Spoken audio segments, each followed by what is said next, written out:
The Girl Who Outlived the Sky, Chapter 1, they said the sky cracked open on a Monday. Not with thunder or rain or anything natural, but like glass breaking from the inside. No one saw it coming, and no one could remember what came before it. All they knew was this. When the crack appeared, time forgot how to behave. Days looped, nights paused. People aged backward or not at all. And somewhere in the very center of this broken timeline stood a single girl. Her name was Lyra. Lyra wasn't born like the others. She came into the world already 12 years old, standing upright, eyes open.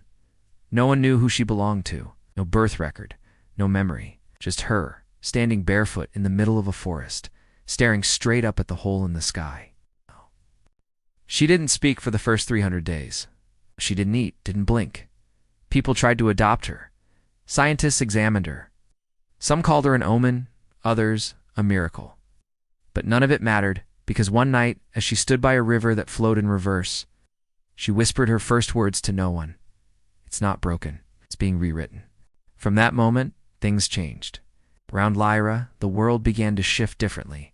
Trees leaned toward her when she passed. Buildings once locked and sealed opened their doors as if they recognized her. She walked through cities like a living key. Lights flickered, shadows followed, but never touched her. And every time she touched something man-made, metal, stone, glass, it whispered something back. Not words, memories. Lyra could hear what time had forgotten.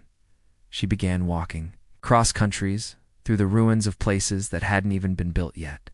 People started calling her the Threadwalker. Some feared her, thinking she caused the collapse.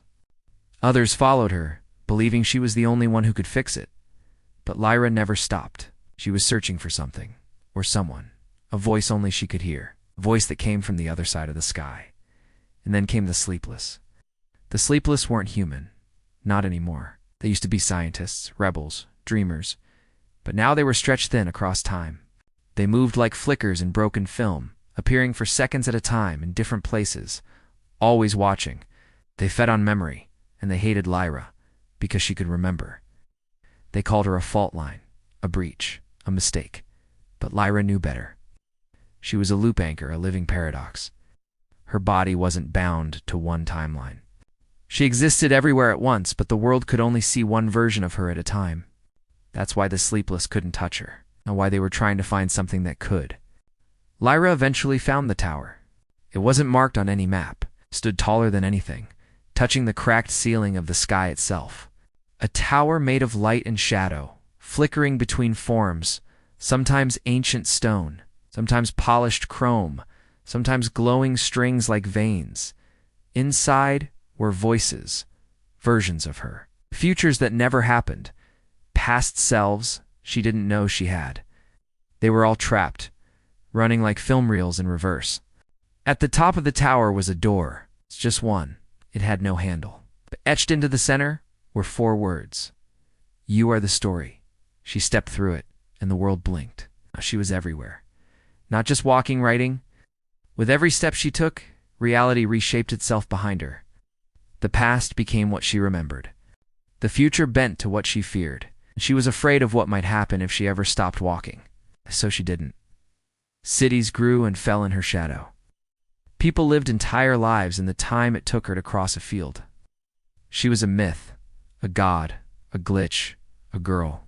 She was the only thing in existence that could remember everything and still keep moving. And the Sleepless chased her, screaming, glitching, burning out in flashes of time static. The sky cracked further. Some said if it ever fully shattered, the world would reset. Others said it would end. But Lyra believed it would become what it was always meant to be. Not a place of laws or clocks, but of pure story. A universe written by those who dared to remember. And she walked, and walked.